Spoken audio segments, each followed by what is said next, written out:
नमस्कार, स्वागत है आपका संसद टीवी पर। मैं हूं मनोज वर्मा और आप देख रहे हैं हमारा खास कार्यक्रम मुद्दा आपका। आज हम बात करेंगे क्यूएस एशिया यूनिवर्सिटी रैंकिंग की।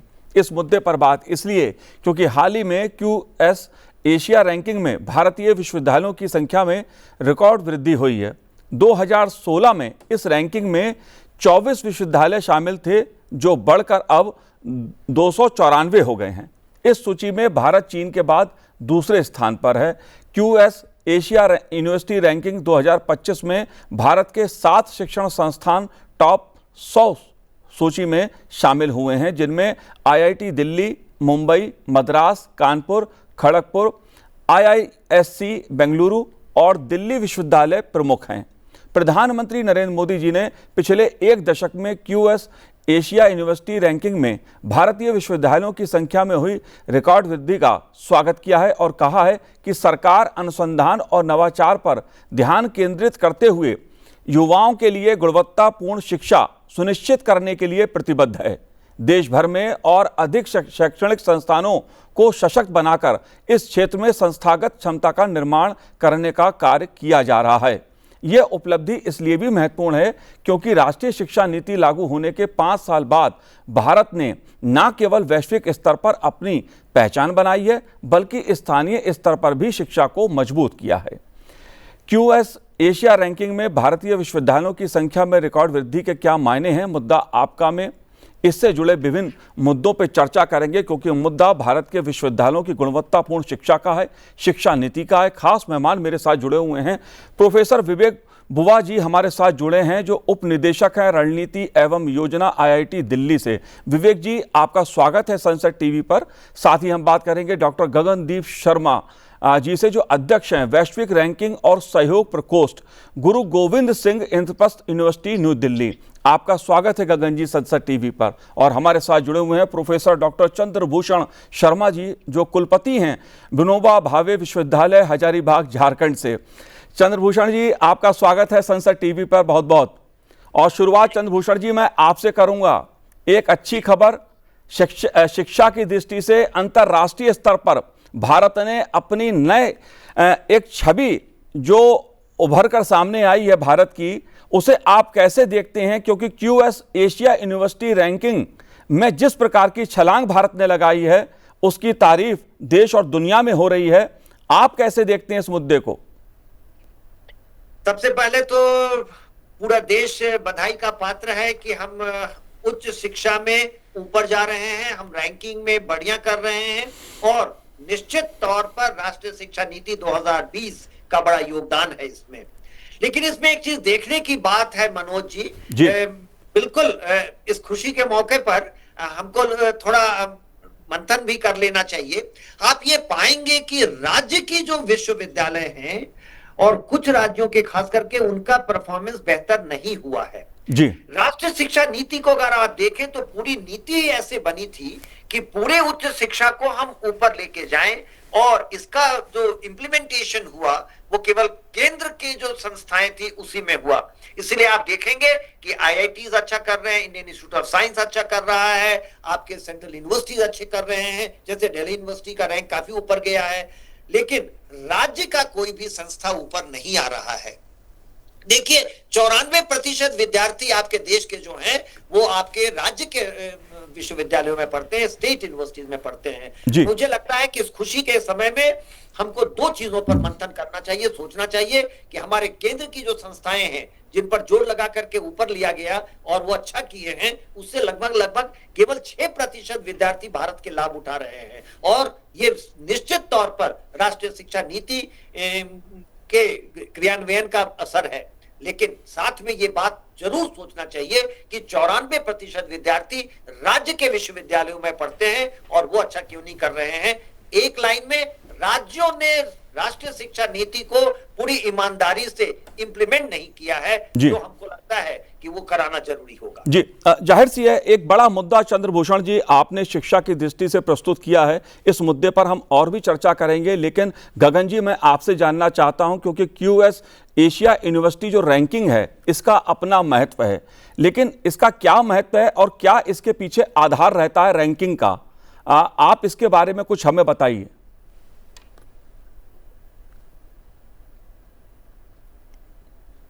गगन जी अनम्यूट कर लीजिए।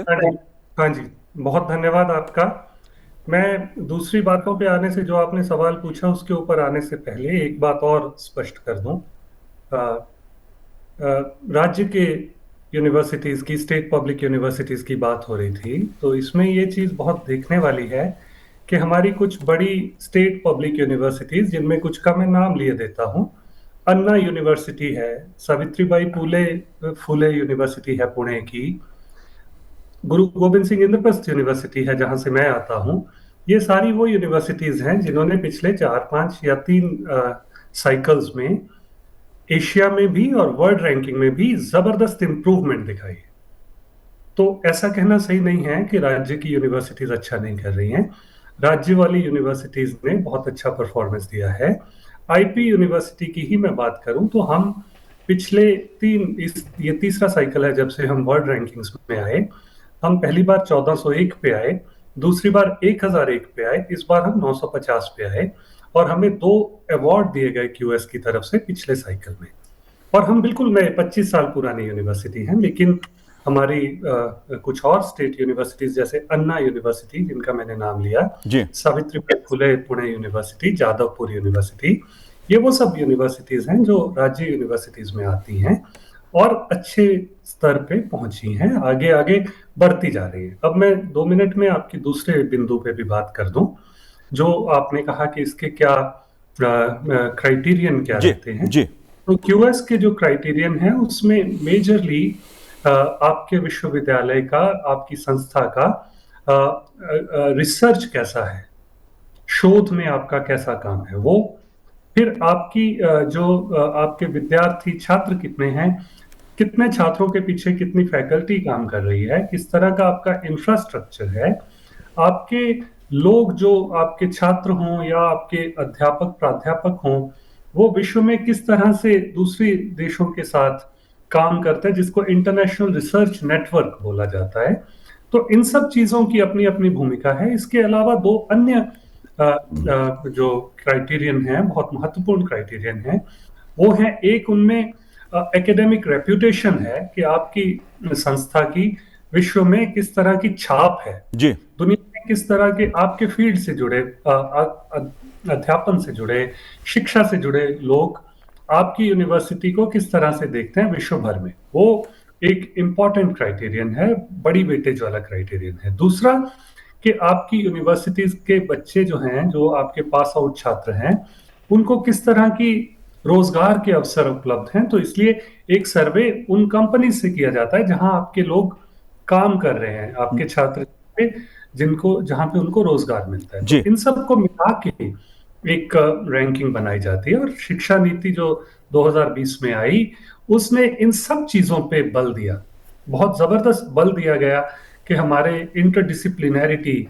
अनुशासन, एक से दूसरा, दूसरे से तीसरा, सबको जोड़ के, ताकि जब हमारा छात्र बाजार में जाए तो उसको बाजार में बड़े अवसर मिल पाए। तो इन सब चीजों का बहुत महत्वपूर्ण योगदान है। जी, जाहिर सी बात है। प्रोफेसर विवेक जी, मैं आपसे जानना चाहूंगा, जो क्यूएस यूनिवर्सिटी रैंकिंग है उसमें 5 आईआईटी शामिल हैं, और साथ ही अगर बात की जाए भारतीय विज्ञान संस्थान बेंगलुरु का भी नाम है, और दिल्ली विश्वविद्यालय एशिया के शीर्ष 100 संस्थानों में शामिल हैं। 5 आईआईटी का आना, जाहिर सी बात है भारत के आईआईटी संस्थान जो हैं बहुत अच्छा नवाचार की दृष्टि से, अनुसंधान की दृष्टि से अच्छा कार्य कर रहे हैं। आप कैसे देखते हैं इस बदलाव को? ये जो रैंकिंग आई है, ऑफकोर्स ये सभी देश के लिए और आईआईटीज के लिए गर्व का विषय है, नंबर 1।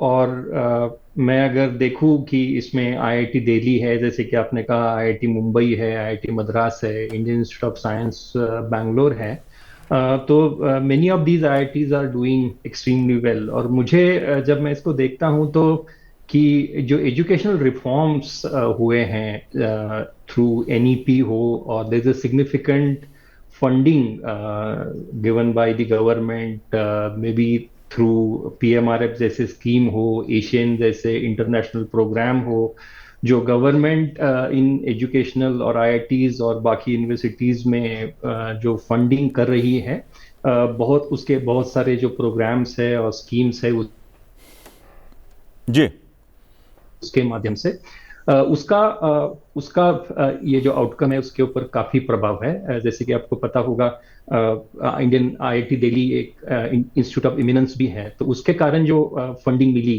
उस फंडिंग के कारण आईआईटीज रिसर्च अनुसंधान हो, स्टार्टअप इकोसिस्टम हो, उसमें काफी बढ़त ले पाए इसके कारण। इसके साथ साथ मैं ये भी कहूंगा कि हमारा जो नेशनल बोर्ड ऑफ एक्रेडिटेशन है और मिनिस्ट्री ऑफ एजुकेशन है, उनका जो नेशनल रैंकिंग फ्रेमवर्क है जो पिछले 10 साल से है, तो उसके कारण एक काफी बहुत सारे हमारे सेंट्रली फंडेड टेक्निकल इंस्टीट्यूशंस हो या यूनिवर्सिटीज हो या इवन प्राइवेट कॉलेजेस बहुत भारी मात्रा में एनआईआरएफ रैंकिंग में पार्टिसिपेट कर रहे हैं। और उसके कारण जो नेशनल रैंकिंग फ्रेमवर्क के कारण जो अवेयरनेस आई है, उसके कारण वो जो क्यूएस में भी पार्टिसिपेशन बढ़ा है। और इसका सभी का नतीजा ये है कि भारत की आईआईटीज और कई सारी यूनिवर्सिटीज क्यूएस और इंटरनेशनल रैंकिंग में काफी अच्छा कर रही है। जी चंद्रभूषण जी, अगर मैं बात करूं 2020 की राष्ट्रीय शिक्षा नीति की, सरकार ने बहुत महत्वपूर्ण फैसले देश में शिक्षा नीति के संदर्भ में लिए हैं। इन फैसलों के प्रभाव को आप कैसे देखते हैं जब हम वैश्विक स्तर पर भारतीय संस्थानों की जो प्रगति है, जो रैंकिंग है, उसमें सुधार जब देख रहे हैं? क्या अंतर आया है, क्या बदलाव आया है? बहुत बहुत अच्छा प्रश्न आपने किया। देखिए, मैं राष्ट्रीय शिक्षा नीति के बनाने में पूरी समय जुड़ा रहा, 2015 से ही रहा। केब के सब कमिटी, 2-3 कमिटीज का मैं मेंबर था, इसलिए मैंने इस राष्ट्रीय शिक्षा नीति को जिया है। 2-3 चीजें चूंकि आपने पूछा, मैं बताऊं कि शोध पर जिसकी चर्चा अभी हो रही थी, शोध पर बहुत कम दबाव था या रुचि हमारे देश की थी, और राष्ट्रीय शिक्षा नीति बनाने के समय से ही इस बात पर हम लोगों ने जोर दिया था। मुझे याद है हम लोगों ने दुनिया के शीर्ष विश्वविद्यालयों से, ये माननीय मंत्री, तब के मंत्री स्मृति ईरानी जी का निर्णय था, विश्व के दूसरे सबसे अच्छे विश्वविद्यालयों से रिसर्चर्स को बुला करके, प्रोफेसर्स को बुला के भारतीय संस्थानों में बैठाया गया था। भारत के चुने हुए लोगों को लीडरशिप प्रोग्राम के तहत विदेश की संस्थाओं में भेज करके और एक्सपोजर, मैं ट्रेनिंग तो नहीं कहूंगा, उनको एक्सपोजर दिया गया था कि अगर सिंगापुर के नेशनल यूनिवर्सिटी अच्छा कर रही है, हार्वर्ड कर रही है, प्रिंसटन कर रही है, तो वो कैसे कर रहे हैं। ऑक्सफोर्ड, कैम्ब्रिज, 50 ऐसी संस्थाओं में यहाँ के लीडरशिप प्रोग्राम के तहत प्रोफेसर भेजे गए थे। जी। आप एक दिन में ऐसी चीजों को नहीं बदलते हैं, इसलिए मैं ये कहूंगा कि बहुत सारे ऐसे नए एक्सपेरिमेंट्स किए गए थे, इनोवेशन किए गए थे, इनिशिएटिव लिए गए थे 2014 से लेकर के 17-18 तक, जिसका प्रभाव अब दिख रहा है। शिक्षा में किसी भी चीज का प्रभाव एक दिन में नहीं दिखता है। मैंने जिस चीज की बात की थी कि राज्य के विश्वविद्यालय अच्छे नहीं कर रहे हैं, लेकिन कोटेशन में अगर आप कह रहे हैं अन्ना विश्वविद्यालय या इंद्रप्रस्थ, ये मेजर टाउन्स के बड़े विश्वविद्यालय हैं और इनको बड़ी सुविधाएं मिली है। मैं ज्योतिबा फुले विश्वविद्यालय के नैक असेसमेंट में रहा था, हम लोगों ने A++ दिया था उसको। आप उसकी तुलना कर ही नहीं सकते हैं आम राज्य के विश्वविद्यालयों से। इसीलिए मैंने जो डेटा दिया था, 94% विद्यार्थी आपके स्टेट यूनिवर्सिटीज या प्राइवेट यूनिवर्सिटीज में है, उनकी दशा सही भी अच्छी नहीं है। आपको उसको सुधारना होगा। आप निश्चित तौर पर शोध में बढ़िया कर रहे हैं, आपके कुछ लैब्स या इनोवेशंस, ऐसे टिंकरिंग लैब जैसे हम लोगों ने बनाए थे, अटल टिंकरिंग लैब स्कूलों में और टिंकरिंग लैब्स दूसरे संस्थाओं में, इसका प्रभाव आपको दिख रहा है। आज जो आप कह रहे हैं कि शोध में हम आगे जा रहे हैं, जाके देखिए इतिहास, अटल टिंकरिंग लैब्स जो हमने 14-15 में स्थापित किया था, उसका प्रभाव है कि वो बच्चे अब कॉलेज में आ रहे हैं और वो रिसर्च में अच्छा कर रहे हैं। तो मेरा मानना यह है, केवल राष्ट्रीय शिक्षा नीति के कार्यान्वयन या उसके रिलीज जो 29 जुलाई 2020 को हुआ था, उसको मत देखिए। 2015 से लेकर 20 तक जो राष्ट्रीय शिक्षा नीति बनाने और छोटे छोटे दूसरे एक्सपेरिमेंट के थ्रू हुए थे, मल्टीडिसिप्लिनरी एजुकेशन, होलिस्टिक एजुकेशन, इन सब को देखना पड़ेगा। तब आज जो आप अच्छा कर रहे हैं वो आपको पता चलेगा कि 15 से 20 तक जो सारे ऐसे इनोवेशन एक्सपेरिमेंट्स किए थे हम लोगों ने स्कूल से लेके हायर एजुकेशन तक, उसी का प्रभाव है कि आप क्यूआर रैंकिंग में अच्छे कर रहे हैं या NIRF बनाए थे। NIRF आपके पास था नहीं, नेशनल इंस्टीट्यूशनल रैंकिंग फ्रेमवर्क, ये 2015 में माननीय स्मृति ईरानी जी का देन है कि उन्होंने कहा था ये होना चाहिए। आप इसका अगर काउंटर पार्ट स्कूल में देखें तो आप देखेंगे कि केवल प्राइवेट एजेंसी छोटे सर्वे करके स्कूल को खराब कर देते थे। हमने नेशनल असेसमेंट सर्वे किया, NAS किया स्कूल में, उस स्कूल का जो रैंकिंग हमने किया था NAS के थ्रू, वो पॉपुलेशन सर्वे है पूरे देश का, उसका असर पड़ रहा है। मुझे ऐसा लगता है मनोज जी कि बहुत सारे एक्सपेरिमेंट जो आपने किए थे 2015-16 से लेकर के 20 तक, उसका प्रभाव आप देखेंगे तभी पता चलेगा कि हम वर्ल्ड रैंकिंग्स में कैसे अच्छा कर रहे हैं। जाहिर सी बात है, ये परिवर्तन जो है पिछले जो 10 वर्ष हैं, जिस तरह से शिक्षा को लेकर नीतिगत फैसले केंद्र सरकार ने लिए कि देश की शिक्षा का जो गुणवत्तापूर्ण शिक्षा हो वो बच्चों को मिले, छात्रों को मिले और संस्थान हमारे आगे बढ़े, और उसका प्रभाव अब अंतर्राष्ट्रीय स्तर पर देखने को मिल रहा है। प्रोफेसर गगन जी, मैं आपसे जानना चाहूंगा, क्योंकि हम नीतिगत फैसलों की बात भी कर रहे हैं। जाहिर सी बात है, जब कोई उपलब्धि होती है तो उसके पीछे सरकार के जो फैसले होते हैं वो एक बहुत बड़ी भूमिका निभाते हैं। जैसे बहुभाषीय अध्ययन और अनुसंधान आधारित शिक्षा को बढ़ावा देने का फैसला केंद्र सरकार ने किया, और पिछले 10 वर्षों में जिस प्रकार से नवाचार और अनुसंधान पर जोर सरकार ने दिया है, नीतिगत फैसले इस दिशा में भी लिए गए हैं, इसे आप कैसे देखते हैं? जी, तो इस दिशा में ही जो हमारी बात अभी हो रही थी कि जो नेशनल एजुकेशन पॉलिसी के कॉन्टेक्स्ट से हम बात कर रहे हैं, उस संदर्भ से बात कर रहे हैं, उसमें हमें उसको देखना जरूरी है कि वो इस सबको किस तरह से इसका कारण बनी। तो उसमें 2 चीजों की बात मैं खास तौर पे रखना चाहता हूं, बल्कि 3 चीजों की। जी।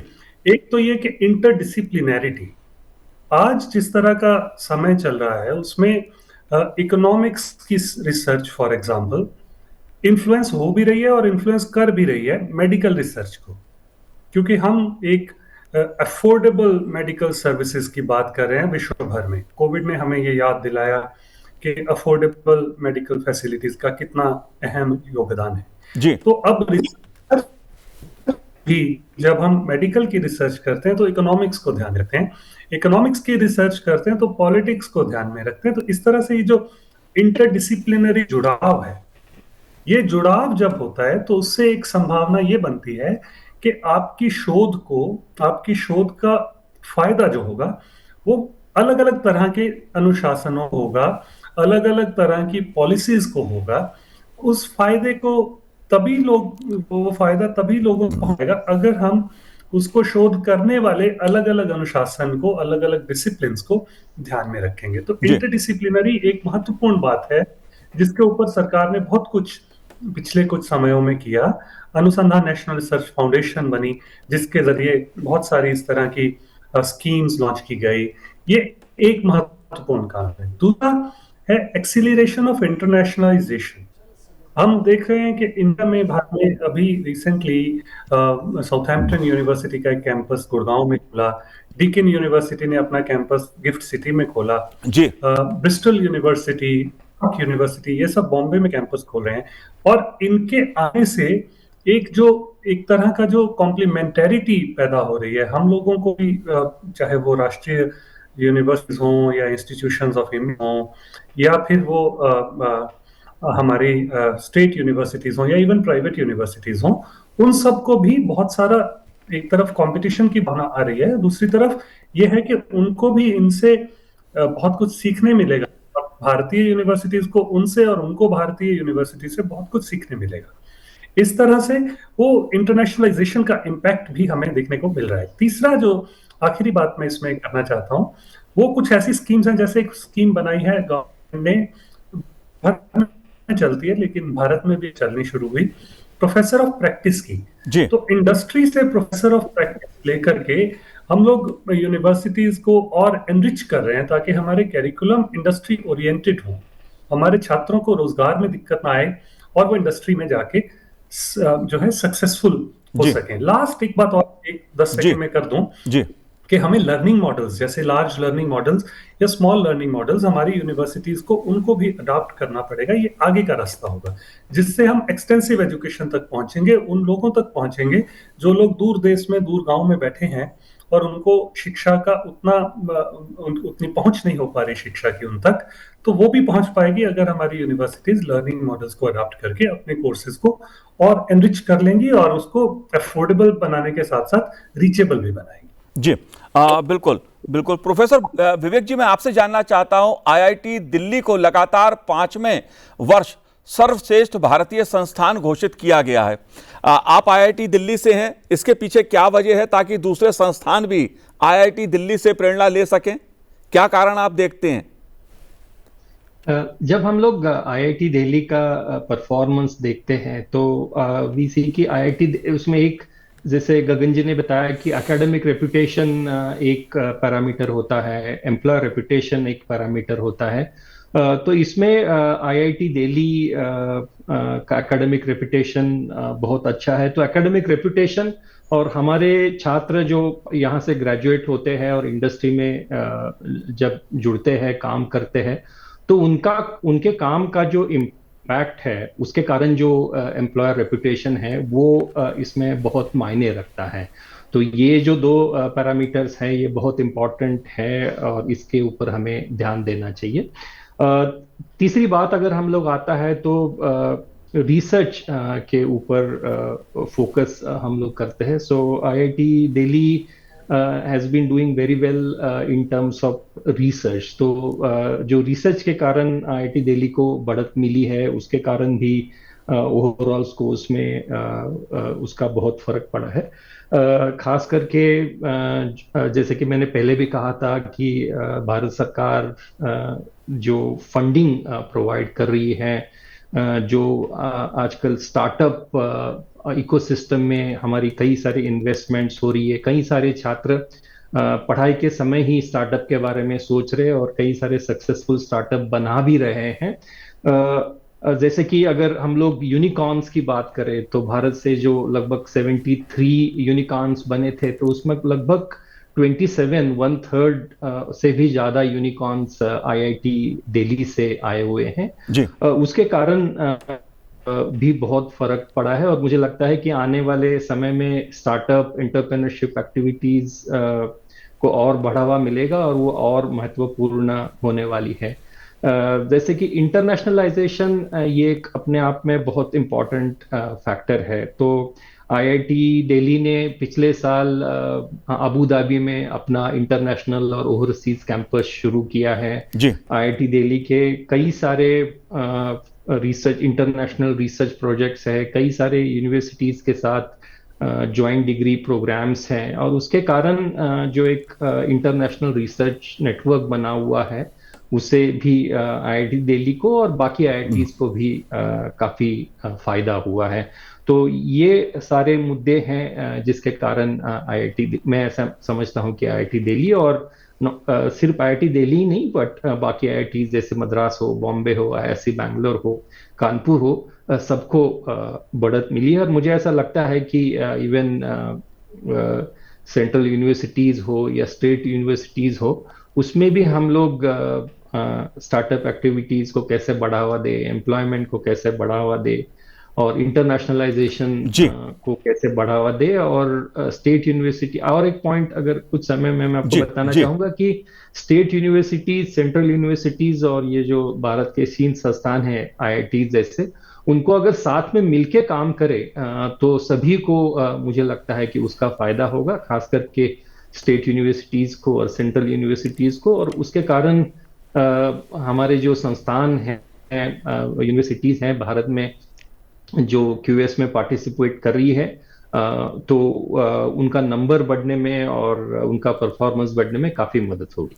जी, जाहिर सी बात है, जब हम अंतर्राष्ट्रीय स्तर पर बात करते हैं तब मैं टीम इंडिया की तरह, वो चाहे राज्य का विश्वविद्यालय हो या केंद्र का विश्वविद्यालय हो, मैं टीम इंडिया की तरह ये कहूँगा कि भारत की जो शिक्षा नीति में बदलाव आया है पिछले 5 सालों में, उसके चलते अंतर्राष्ट्रीय स्तर पर भारत के शिक्षण संस्थानों ने भारत के नाम को रोशन किया है। भारत की शिक्षा व्यवस्था को एक बेहतर ढंग से प्रस्तुत किया है। लेकिन चंद्रभूषण जी, आखिरी सवाल मेरा आपसे है, क्योंकि मैं शिक्षा व्यवस्था पे बात कर रहा हूं, जाहिर तौर पे ये सवाल उठते हैं। उच्च शिक्षा में क्षेत्रीय असमानताएं, मेरे ख्याल आप जो राज्य और केंद्र की बात कह रहे थे, मैं उसे क्षेत्रीय असमानता में देखता हूं, क्योंकि गुणवत्तापूर्ण संस्थान कुछ ही राज्यों में केंद्रित हैं, जबकि कई मध्य और पूर्वोत्तर राज्य पिछड़े हुए हैं। इस मुद्दे को आप कैसे देखते हैं?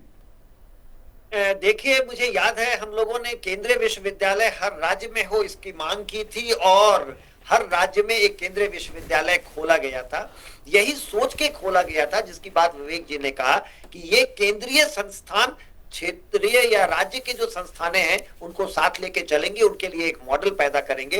अनफॉर्चुनेटली वो हुआ नहीं है। जैसे कि आपके ये जो केंद्रीय विश्वविद्यालय हुए वो ऐसे लोकेशन पर एस्टैब्लिश कर दिए गए कि वहां डेवलपमेंट के चांसेस नहीं थे। बिल्कुल ये बात तय है कि आप अगर राज्यों को साथ लेके नहीं चलेंगे, एक ये गलत डिसीजन था कि हमने शिक्षा को कॉन्करेंट लिस्ट में डाला और स्टेट यूनिवर्सिटीज के साथ सरकारें, जो लोकल सरकारें हैं, ये बहुत ही इंपॉर्टेंट मुद्दा होगा आपके क्वालिटी इंप्रूवमेंट का कि राज्य की सरकारें इसको राजनीति का अखाड़ा बना लेती हैं कि कुलपति को अपॉइंट गवर्नर क्यों करें, हम क्यों नहीं करें। ऐसे मुद्दे बहुत इंपॉर्टेंट होंगे। लेकिन पुनः मैं इसी बात को दोहराऊंगा अंत में कि आपको राज्य के जो विश्वविद्यालय हैं जिसको स्टेट यूनिवर्सिटीज करते हैं उनको आपको आगे लेके चलना पड़ेगा। प्राइवेट यूनिवर्सिटीज फिर भी अच्छा कर रहे हैं क्योंकि उनको स्वायत्तता ज्यादा है, वो अपने तरह से काम कर सकते हैं और अपने विश्वविद्यालय के लिए कोई अच्छी अच्छी नई बातें कर सकते हैं। तो 3 स्तर पर देखिए आप, केंद्र से जुड़े हुए संस्थान, आईआईटी भी वही है जी, यूनिवर्सिटीज भी वही है, जो प्राइवेट है वो, और स्टेट यूनिवर्सिटीज। सबसे ज्यादा ध्यान हमको देने की जरूरत है स्टेट यूनिवर्सिटीज पर, क्योंकि वहीं सबसे गरीब और सबसे कम विकसित बच्चे या जिनको हम पीछे छूटे हुए बच्चे हैं वो आते हैं और वहां सबसे ज्यादा संख्या में है। आपको उस पर ध्यान देना होगा अगर आप सही में 2047 का एक विकसित भारत, एक उन्नत भारत देखना चाहते हैं। जी, जाहिर सी बात है, इसी बात पे प्रधानमंत्री नरेंद्र मोदी जी का भी जोर है कि विकसित भारत के लिए गुणवत्तापूर्ण शिक्षा सबको मिले, हर किसी को मिले सस्ती और अच्छी शिक्षा। आप तीनों ने इस कार्यक्रम में भाग लिया, संसद टीवी से बात की, बहुत बहुत शुक्रिया, बहुत बहुत धन्यवाद आप तीनों का। तो आज इस कार्यक्रम में इतना ही, मुझे दीजिए आज्ञा, नमस्कार।